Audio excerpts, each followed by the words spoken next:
ನಮಸ್ತೆ TV 24 news ವಾಹಿನಿಗೆ ಸ್ವಾಗತ. ಸಿರುಗುಪ್ಪ ತಾಲೂಕಿನ ಸಿರಿಗೇರಿ ಪೊಲೀಸ್ ಠಾಣಾ ಆವರಣದಲ್ಲಿ ಗ್ರಾಮದಲ್ಲಿ ಯುಗಾದಿ ಮತ್ತು ರಂಜಾನ್ ಹಬ್ಬ ಹಾಗೂ ಏಪ್ರಿಲ್ 5ರಂದು ನಡೆಯುವ ಶ್ರೀ ನಾಗನಾಥೇಶ್ವರ ಶ್ರೀ ಸಿರಿಗೇರಮ್ಮ ಜಾತ್ರೆ ನಿಮಿತ್ತವಾಗಿ ಶಾಂತಿ ಸಭೆ ಗುರುವಾರ ಸಾಯಂಕಾಲ ನಡೆಯಿತು. ಪಿಎಸ್ಐ ಸದ್ದಾಂ ಹುಸೇನ್ ಅವರು ಮಾತನಾಡಿ, ಈ ಸಲ ಯುಗಾದಿ ಮತ್ತು ರಂಜಾನ್ ಹಬ್ಬವು ಒಂದೇ ಸಲ ಬಂದಿರುತ್ತೆ. ಪ್ರತಿಯೊಬ್ಬರಿಗೂ ಆಯಾ ಧರ್ಮದ ಆಚರಣೆಯ ಹಕ್ಕಿರುತ್ತೆ ಹಾಗೂ ಇನ್ನೊಂದು ಧರ್ಮದ ಆಚರಣೆಯನ್ನ ಗೌರವಿಸುವ ಕರ್ತವ್ಯವು ನಮ್ಮದೆಲ್ಲದಾಗಿರುತ್ತೆ. ಹಾಗೂ ಠಾಣಾ ವ್ಯಾಪ್ತಿಯಲ್ಲಿ ಸಿರಿಗೇರಿ ಹೊರತುಪಡಿಸಿ ಇನ್ನಿತರ ಗ್ರಾಮಗಳಲ್ಲಿ ಯುಗಾದಿ ನಂತರ ದಿನವೇ ಹೋಳಿ ಅಂದ್ರೆ ಬಣ್ಣ ಎರಚುವ ಆಚರಣೆ ಪದ್ಧತಿ ಇದೆ. ಆದ್ದರಿಂದ ಎಲ್ಲರೂ ಕೂಡ ಶಾಂತಿ ಸೌಹಾರ್ದತೆಯಿಂದ ಹಬ್ಬಗಳನ್ನ ಆಚರಿಸಬೇಕು. ಅಲ್ಲದೆ ಎಲ್ಲೋ ನಡೆಯುವ ದುಷ್ಕೃತ್ಯಗಳನ್ನ ತೋರಿಸುವ ಸಾಮಾಜಿಕ ಜಾಲತಾಣವನ್ನ ನಂಬಾರದು. ಅಂತಹ ಯಾವುದೇ ದುಷ್ಕೃತ್ಯ ಕಂಡು ಬಂದಲ್ಲಿ ನಮ್ಮ ಗಮನಕ್ಕೆ ತಂದಲ್ಲಿ ಕಾನೂನು ಕ್ರಮ ತೆಗೆದುಕೊಳ್ಳಲಾಗುತ್ತೆ ಎಂದಿದ್ದಾರೆ. ಕೆಲವು ಮುಖಂಡರು ಮಾತನಾಡಿ, ನಮ್ಮ ಗ್ರಾಮದಲ್ಲಿ ಹಬ್ಬದ ನಂತರ ಜರುಗುವ ಶ್ರೀ ನಾಗನಾಥೇಶ್ವರ ಜಾತ್ರೆಯ ನಂತರದ ದಿನ ಹೋಳಿ ಆಚರಣೆ ಜರುಗಲಿದೆ. ಶಾಂತಿ ಸೌಹಾರ್ದತೆಯ ನಮ್ಮ ಸಿರಿಗೇರಿ ಗ್ರಾಮದಲ್ಲಿ ಅಂತಹ ಯಾವುದೇ ಸಮಸ್ಯೆಗಳು ಇದುವರೆಗೂ ನಡೆದಿರುವುದಿಲ್ಲ. ಆಯಾ ಸಮುದಾಯದ ಮುಖಂಡರ ಮಧ್ಯಸ್ಥಿಕೆಯಲ್ಲೇ ಸಮಸ್ಯೆ ಪರಿಹರಿಸಲಾಗುತ್ತೆ ಎಂಬ ಒಮ್ಮತದ ಅಭಿಪ್ರಾಯ ಗ್ರಾಮದ ಮುಖಂಡರಲ್ಲಿ ಮೂಡಿ ಬಂದಿದೆ. ಶ್ರೀ ನಾಗನಾಥೇಶ್ವರ ಹಾಗೂ ಶ್ರೀ ಸಿರಿಗೇರಮ್ಮ ದೇವಿಯ ಜಾತ್ರೆಗೆ ಸುತ್ತಮುತ್ತಲಿನ ಗ್ರಾಮಸ್ಥರು ಭಾಗಿಯಾಗ್ತಾ ಇದ್ದು ಸೂಕ್ತ ಬಂದೋಬಸ್ತ್ ನೀಡಲು ಮನವಿ ಮಾಡಲಾಗಿದೆ.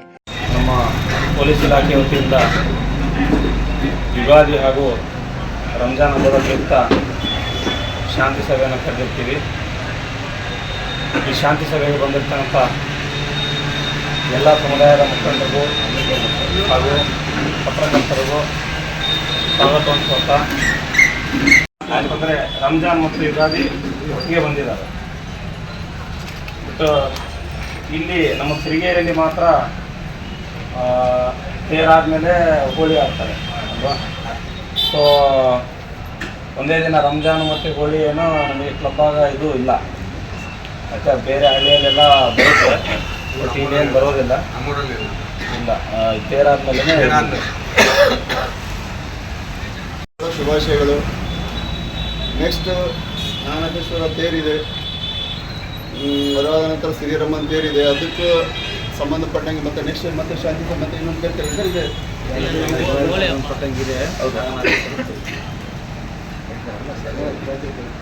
ನಿಮ್ಮ ಹಬ್ಬಕ್ಕೆ ನಮ್ಮದು ಪ್ರೀತಿಯಿಂದ ಹಬ್ಬವನ್ನು ಸಂತೋಷವಾಗಿ ವಿಜೃಂಭಣೆಯಿಂದ ಆಚರಿಸೋಣ.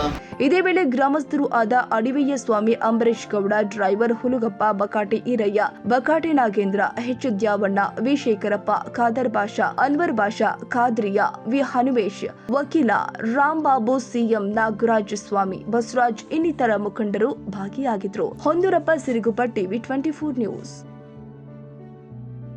ಕನ್ನಡಿಗರ ಮೆಚ್ಚಿನ ನಿಮ್ಮ ಟಿವಿ 24 ಕನ್ನಡ ನ್ಯೂಸ್ ವಾಹಿನಿ ಇದೀಗ ಟಿವಿಯಲ್ಲಿ ಲಭ್ಯ. ಕರ್ನಾಟಕ ಮತ್ತು ದೇಶ ವಿದೇಶದ 360 ಡಿಗ್ರಿ ಸುದ್ದಿ ಹಾಗೂ ಉತ್ತರ ಕರ್ನಾಟಕ, ಬೆಳಗಾವಿ, ಬಾಗಲಕೋಟೆ, ಧಾರವಾಡ, ಹಾವೇರಿ, ಗದಗ, ಬಿಜಾಪುರ ಜಿಲ್ಲೆಯ ಕ್ಷಣ ಕ್ಷಣದ ವಿವರವನ್ನ ಪಡೆಯುವುದಕ್ಕೆ ಟಿವಿ 24 ಕನ್ನಡ ನ್ಯೂಸ್ ವಾಹಿನಿಯನ್ನ ಲೈಕ್ ಮಾಡಿ, ವಿಡಿಯೋಗಳನ್ನ ಶೇರ್ ಮಾಡಿ, ಕಮೆಂಟ್ ಮಾಡುವ ಮೂಲಕ ನಮ್ಮ ವಾಹಿನಿಗೆ ಸಹಕಾರ ನೀಡಿ ಮತ್ತು ಚಾನೆಲ್ ಅನ್ನ ಸಬ್ಸ್ಕ್ರೈಬ್ ಮಾಡಿ. Thank you.